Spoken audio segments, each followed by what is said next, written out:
What are you saying, Blake? Anong si Mark? Nalalamig na tanong ni Beth. Paano magiging si Mark? Kay Lindo niya nakita ang tattoo. Dinig niya ang malalim na pagbuntong hininga nito mula sa kabilang linya. I saw it, Beth. Nasa likod din yun sa itaas bandang balikat. Maliit lang ang araw at bow din yun. Halos hangin na pagdedetalye nito. Oh my God! Nanginginig niyang usal, napatakip pa siya sa kanyang bibig. Hindi pwede. Hindi pwedeng pati si Mark. Si Lyndon lang ang tatanggapin niya. Beth, listen. Nasa kanilang dalawa ang tunay na ama ng kambal. Hindi ko pwedeng magpadalos-dalos at sabihan kaagad si Lyndon. Future at kasiyahan ni Sandra at Siren ang nakataya dito. Nag-aalalang paalala nito. Pero paano siya? Pero hindi siya magpapaka-selfish, lalo na kumpara sa mga anak niya. Gusto na niyang maiyak para siyang kakapusin ng hininga sa revelasyon na yun. Wala sanang magiging problema kung si Lyndon lang, pero bakit pati si Mark? Huminga siya ng malalim. Magtitiwala siyang hindi yun si Mark. Mali ka, Blake. Pero hindi niya natapos ang sinasabi nung may paliwanag kagad ito. Naisip ko lang, Beth, hindi kaya iba naman talagang tattoo ni Lyndon? Baka pinatanggal talaga ni Lyndon ang tunay niyang tattoo. Tapos, sinuggest ni Mark ang tattoo niyang iyon kay Lyndon para mapagkamalan mo si Lyndon ng tatay. Think of it. Ayaw makigulo ni Mark sa inyo. Gusto kanyang sumaya kaya malamang yun ang tatong sinuggest niya kay Lyndon. Tama, ganun yun. Tatakasan yata siya ng bait ni hindi na niya maintindihan ang mga paliwanag ni Blake. Gulong-gulong utak niya, magulo, as in napakagulo. Paano si Mark? Paano kung si Mark nga? Anong gagawin niya? Iiwan si Lyndon at sasama kay Mark para sa kambal? Napakagat niya ang labi upang pigilan ang muling paghikbi. Sinasaka lang damdamin niya, hindi siya makahinga. Mali, parang ayaw na niyang huminga dahil doon. Nanlulumo ang puso niya, hindi niya kayang isipin na hindi si Lyndon ang makakasama nila sa huli. He was there at the convenience store, Beth. Actually, pati si Julio yata nandoon base sa kwento ni Mark. Alam niya naglasing ka doon at alam niya pinoproblema mong sinasabi ni Malcolm sa iyong baog ka. Hinila mo siya sa hotel at alam mo ng kasunod. Pagpapatuloy ni Blake, gusto yata talaga niya itong madurog lalo. Milyong karayom na ang nasa puso niya, dinagdagan pa nito ng punyal. Pumikit siya ng mariin at umiling-iling kahit hindi nito nakikita. Of course, alam niya Blake, kasi baka nakwento sa kanya ni Lyndon, hindi ba? Pamimilit niya. Ipipilit niya hanggang sa makuha niyang gusto niyang sagot. I don't think so, Beth. Calm down first and let's figure it out. Bakit naman ako gustong manahimik ni Mark kung hindi siyang ama? Muli siyang natigilan doon. Bakit nga ba? Kasi baka hindi totoong hinuha mo at sinabi niya sa'yo? Pagrarason niya sa kaibigan. Paano ba kayo naging close? Panguusisa pa niya na hindi nito pinansin. Imbis ay nagbigay na naman to ng logical na rason sa kanya. Tinulungan ka niya sa divorce paper. Umakto pa siya siyang kabit mo sa harap ng attorney. I bet baka hindi lang yun ang itulong niya sa'yo. Pangangatwiran nito na totoo naman. Hindi lang talaga, laging nandoon si Mark sa tuwing kailangan niya. Sa event sa school ng kambal, ito pang nagdala kay Lyndon. Hindi rin ito pinagbayad ang damages sa restaurant nito noong nanggulo si Cindy. Para na nga itong kanang kamay ni Lyndon. Laging ready on the go sa anumang utos ni Lyndon. Pero bakit ba ito nagpapauto kay Love? Hindi nga kaya totoong sinasabi ni Blake? Wala ka bang naalala na binuksan niyang usapan tungkol sa mga anak mo? Biglang tanong nito. It hit her. Miminsan na nitong nasabing gusto nitong akuin ang mga anak niya. Pabiro pa siya nitong sinabihan na gusto siya nito. Baka hindi niya lang maamin dahil alam niyang mahal ka ni Lyndon. Ilang beses mo rin siyang tinurn down. I saw it, Beth. Noong sinabi niya magkaibigan kayo, hindi mo tinanggap. Pero bakit hindi niya kagad sinabi? Nanlulumo siya. Bakit parang gustong tanggapin ng utak niya na baka nga si Mark ang ama? Paano naman si Lyndon? Paano siya aamin kung hindi ka naman maniniwala? May katarayang punto nito. Pinilig niya ang ulo. Maninindigan siyang hindi si Mark. No, that can't be. Hindi si Mark ang ama. May alinlangang bigkas niya. See? Malamang na alam niyang magiging ganyan ang reaction mo kapag hindi niya sinabi. Komento ni Blake. Napalabi siya dahil gano'n naman talaga ang reaksyon niya. Kinuyog niya ang kamao. Ilalaban niya ang gusto niya. Si Lyndon yun, hindi si Mark. Malakas ang kutob kong si Lyndon yun. Malakas ang kutob mo o ayaw mo lang aminin na iba? Natatakot ka bang maghiwalay kay ni Lyndon dahil dito? Hindi siya nakaimik. Hindi niya nga kayang isipin na maghihiwalay sila ni Lyndon. Hindi niya rin kayang isipin na magsasama sila ni Mark. Kung si Lyndon ang ama, bakit hindi ka niya maalala? Samantalang si Mark kilalang kilala ka. That is because Mark is some kind of investigator. Alam niyang lahat. Siya nga ang unang nakaalam na kasal ako kay Malcolm, pangatwiran niya. Therefore, alam niya rin kung sinong ama ng kambal. Kung si Lyndon nga ang ama, bakit hindi sinabi sa'yo ni Mark na si Lyndon yun? Tingin mo ba pahihirapan ka niya? Stop! No! Tama na Blake, ayoko nang marinig. Mababaliw na ako dito kapag pinilit mo yan. Erase na si Mark dito. Mabilis niyang bigkas. Gusto na nga niyang patayin ng tawag at takpan ng mga tenga niya. Let's put it this way, Beth. Find some time na sabihin mo totoo kay Lyndon. Tignan natin kung anong reaksyon niya. Kapag hindi siya naniwala, confirm na si Mark talaga ang maniniwala siya. Kumpiyansang sagot niya. Gustong-gusto ni Lyndon na maging ama sa mga anak niya. Let's see, duda ako, Beth. Ang tagal ka na niyang kasama at sa malamang na hindi lang Jack and Poy ang ginagawa niyo sa kama. Hindi ba naging pamilyar ang katawan mo sa kanya? Sa tagal niyo na nagsasalo, bakit ngayon mo lang nakita ang tattoo niya? Dahil hindi ko naman tinitingnan ang likod niya. Hindi rin naman pamilyar sa akin ang katawan niya. Kusa siyang natigilan sa sinabi niya, tingin niya'y nagwagi si Blake sa sagot niyang yun. Ikaw nagsabi niyan, hindi ako, Beth. Isipin mo mabuti. Bakit nga ba hindi? Huling tanong nito bago pinatay ang tawag. Marahil ay napagod na itong paliwanagan siya pero ayaw talagang tanggapin ang kokote niya. Bakit nga ba hindi pamilyar ang mga halikat haplos ni Lyndon? Minsan naman nakikilala niya pero dahil may nangyari naman talaga sa kanila bago nagkandaletse-letse ang buhay niya. Yun yung nangyari sa kwarto niya sa mismong mansyon. Ayoko na.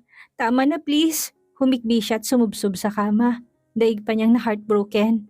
Hindi siya makahinga ng maayos. Ayaw na niyang mahiwalay kay Lyndon. Hindi niya tatanggapin at hindi niya kakayanin.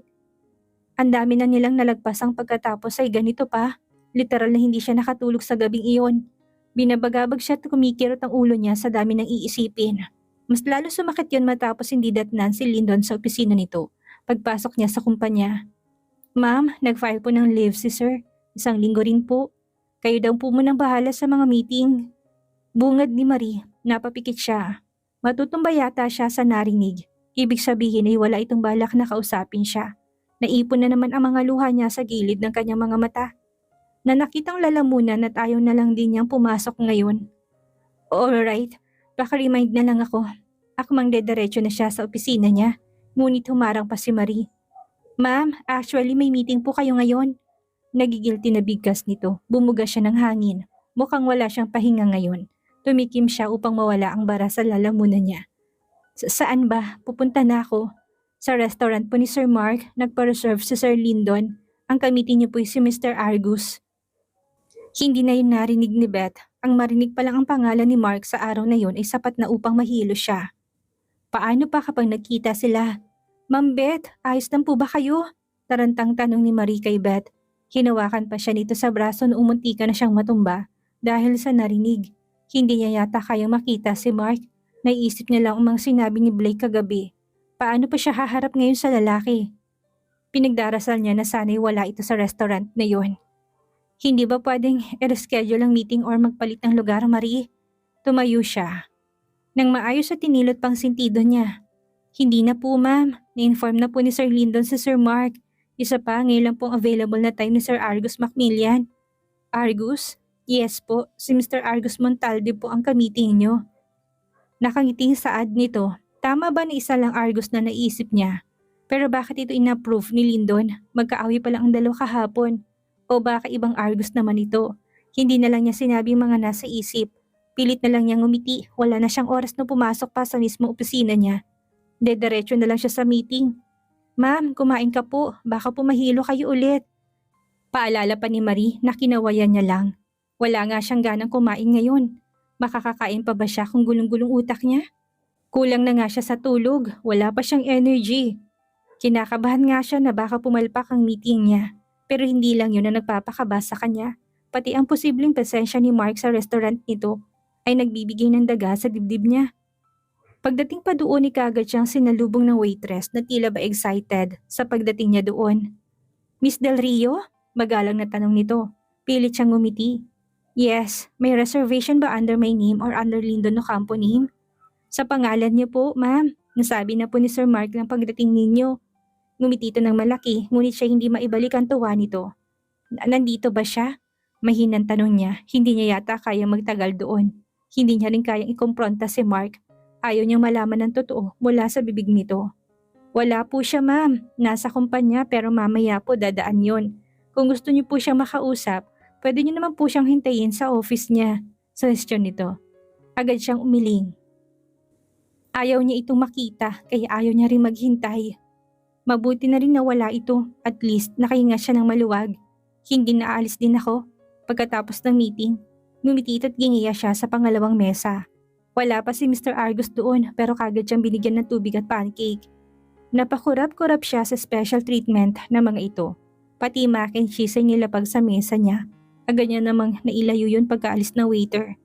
Ayaw niya talaga sa amoy ng cheese. Bumabaligtad ang sikmura niya sa amoy noon. Lumagok siya ng tubig upang mawalang pagkahilo niya. Akmang maghihiwa siya ng pancake noong sakto namang may umupo sa tapat niyang upuan. I was expecting your husband, not you. Ano ng lalaki, kaya't nagangat siya ng tingin. Argus? Akala ko pa naman ibang Argus, ikaw pala. Natutuwang bati niya sa lalaki. Imbis na suot ay naka-casual t-shirt at jeans lang ito. Parang hindi naman business meeting ang attendan. Yeah, I was actually wanting to say sorry to your husband because of yesterday. Pero mukhang ayaw niya ako makausap. Anyway, sana hindi siya nagwala at tinayaan kang harapin ako. Mahina pa itong tumawa sa dulo. Nanguso siya. Hindi naman pala business meeting, kahit papaano ay gumaan ang pakaramdam niya. Hindi niya kailangang mag-isip. Nag-file kasi siya ng leave for a week, kaya ako nag-attend ng meeting. Leave? But this is not a business meeting. I personally requested the meeting, Miss Beth. He didn't tell you about this? Magkasama naman kayo sa bahay, hindi ba? Kuryosong tanong nito bago tinawag ang waiter. Tumikim siya. Hindi siya makasagot. Hindi niya pwedeng sabihin na nag-away sila ni Lindon. Did you two quarrel? Bigla ang tanong nito na kinalaki niya ng mga mata. I knew it. Kaya nga ba hindi ako mapakali sa bahay? I could feel something off about you two when we left your penthouse. Nag-away kayo dahil sa akin? Maingat na tanong nito. Did he hit you? Nag-aalalang tanong nito. Hindi. Lindon will never hurt me. Nagkasagutan lang. He's a jealous man. Naintindihan ko naman. Hindi ba siya aware na akong kamiting niya tinayaan ka lang? I'm afraid he will be jealous again. Anito bago sinabi sa waiter ang mga order nito. Ang dami nga ng order nito. Hinintay niya muna makaalis ang waiter bago siya sumagot. Hindi naman niya malalaman, isa pa aalis din ako kagad. You look pale. Sobrang putla mo. Are you sick? May pag-aalalang tanong nito. Agad na dumapong mga kamay niya sa mga pisngi niya. Nalalamig nga ang balat niya. Halos buong katawan niya nga ay nalalamig marahil ay dahil sa gutom at hilo. Hindi kasi ako nakatulog kagabi. Total hindi naman business meeting to. Baka pwede na akong umalis. Maingat niyang tanong bago tumayo, ngunit pinigilan itong palupulsuhan niya. Sit, Beth. I won't allow you to go with that state. Baka himatayin ka sa daan. Let's eat first. Tapos ihahatid kita sa opisina mo. Sinserong bigkas nito. Okay lang naman. Eat, baka patayin ako ng asawa mo. Madiin na bigkas nito. Hindi ko siya asawa. Boyfriend lang. Hindi niya alam kung bakit niya sinabi yon. Hindi naman talaga niya asawa si Lindon. Pero pwede namang hindi na niya sabihin yon. Kaya lang, nasabi na niya. Natigilan ito, akmang magtatanong ngunit dumating ang maraming order nito. Parang fiesta nang mapuno ng pagkain ng mesa. Ang dami, Argus! Hindi niya mapigil ang bulong. I think you need it. Sagot lang nito bago nilapit ang soup sa kanya. Napakurap siya, parang gusto niyang maiyak. Simula noong bumalik sila ng Maynila ni Lindon, puro sakit sa puso't ulong dinadanas niya. Nakakakain naman siya pero parang nawala ang peacefulness niya. Nangilid ang luha niya, biglang naramdaman niya sobrang pagod. Tipong ang bigat-bigat ng paligid niya at hindi siya makahinga. Na kahit kumurapi kinabibigat pang gawin ang katawan niya.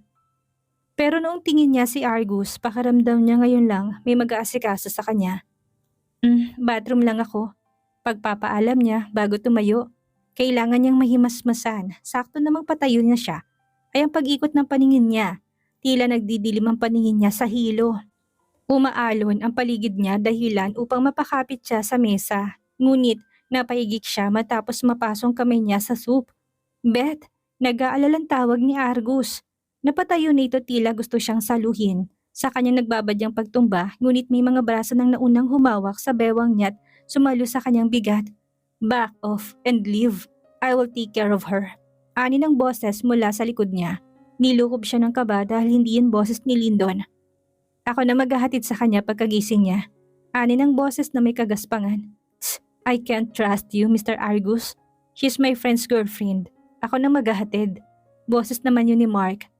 Marahang nagising si Beth dahil sa usapan na yon. Ramdam niyang pagkirot ng sintido niya at pangihina ng katawan, ngunit noong maalalang hinimatay siya sa restaurant ni Mark ay kagad siyang napabalikwas ng upo. Bigla siyang nahilo dahil sa ginawang dahilan upang masapon niyang noo. Doon lang din niya namalaya na sofa ang hinigaan niya. Hey, are you okay, Miss Beth? You lost your consciousness earlier. Dinaluhan siya ni Argus sa tinawakan pambalikat niya. Bahagya siyang lumayo. Nahiya siya bigla na nakapag-abala pa siya dito. You can leave now, Mr. Argus. She'll be under my care. I will send her home. May otoridad na utos ni Mark na higit ni Beth ang hininga. Ang lalaking ayaw niyang makita na sa harap niya lang, printing nakaupo sa swivel chair nito. Maaring si Mark ang sumalo sa kanya kanina. Ang isipin niyo na gusto na lang niyang ilubog ang sarili sa sofa. Anong gagawin niya nga nakaharap ito? Hindi niya kayang magtanong dito, ni hindi niya kayang magtagal kasama ito ngayon. Kung walang sinabi sa kanya si Blake, baka pa normal lang ang kilos niya sa harap ni Mark. Pero dahil may suspecha si Blake na baka itong ama ng kambal, parang ayaw na lang niya itong makita ngayon. Agad siyang tumayo at hinagilap ang bag niya, ngunit nanlumo siya matapos makitang nakapatong yun sa mesa ni Mark. Kailangan niya patuloy lumapit doon.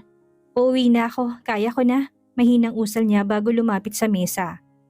Iwas na iwas siyang matignan si Mark.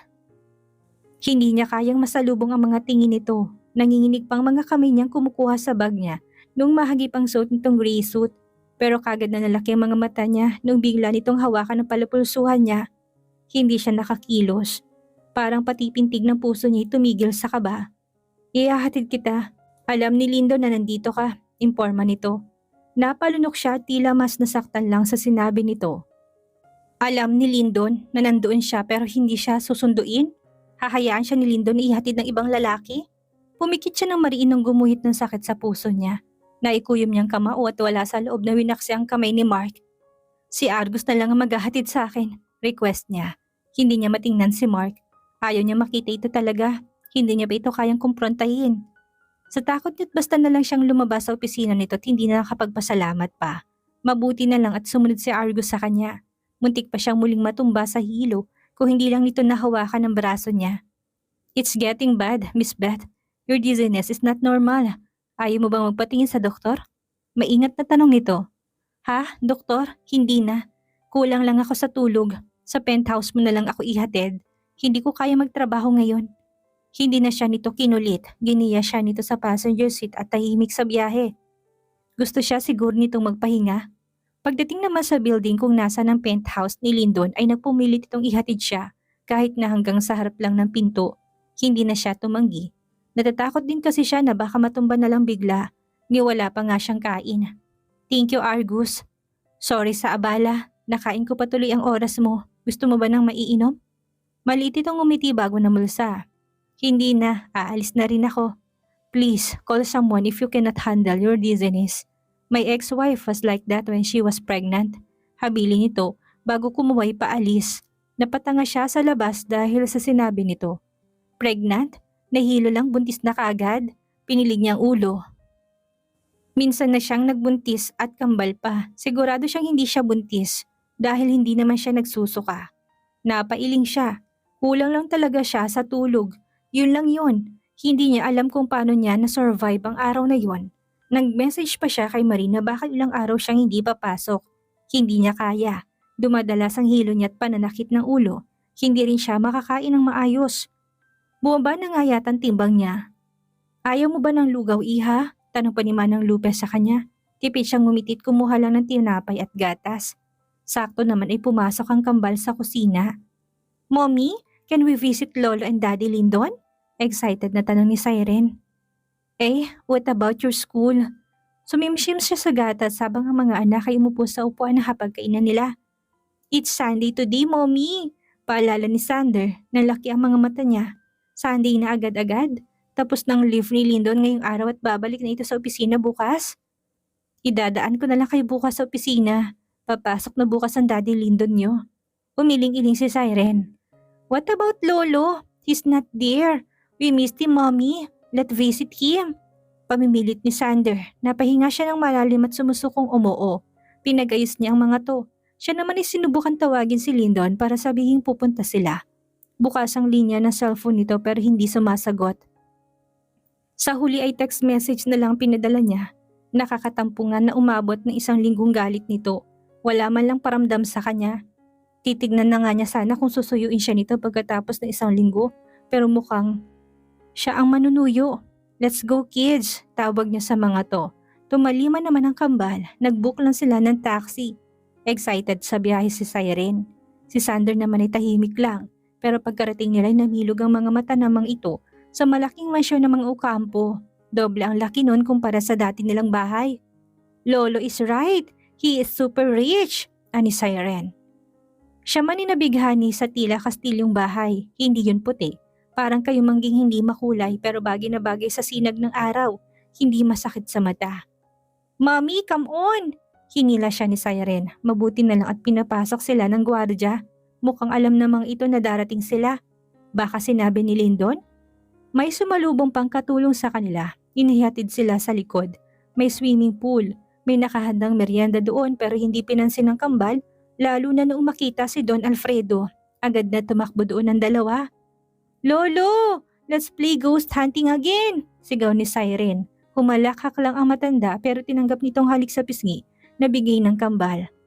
I ready a playroom for you too. Dinig pa niyang sabi ng matanda. Napahawak siya sa upuan at nangiti. Kumaway pa siya pabalik kay Siren na kumaway bago pumasok sa mansyon. Si Sander din ay kumaway sa kanya. Umupo siya at sumimsim sa juice na nasa mesa. Kahit paano ay gumaan ang pakaramdam niya na okay ng kambal si Don Alfredo. What brought you here? Napatayo siya sa malamig na boses ni Lyndon. Binaba niyang basot ni Lingon ito. Nakaputing t-shirt lang ito at boxer short. Magulo pang buhok at kagaya niya parang walang tulog. May hawak pa itong brown envelope. Nagtatrabaho ito sa bahay. Nang magsalubong ang tingin nila ay gusto na lang niya itong yakapin bigla. Sa sobrang pagkamis kaya lang ay nag-aalinlangan siya. Lalo na't malamig ang tingin nito. Gusto kang makita ng kambal, pati rin ng lolo mo. Na-miss ka nila. Maingat niyang sagot. What about you? Hindi ka ba nagpunta rito dahil na-miss mo ko? May inis na tanong nito. Umawang ang mga labi niya. Na-miss? Oh, shut up. Don't tell me a lie when you're enjoying the company of another man. May diing bigas nito bago nilapag sa mesa ang brown envelope. What? Pero nalaki mga mata niya matapos nitong nilaglag ang mga larawan mula sa brown envelope. Larawan niya na hawak-hawak siya ni Argo sa bewang. Sa sasakyan nito at hanggang sa penthouse. Pinagpalit mo na ako sa mga ngaso na yan? Inis na tanong nito.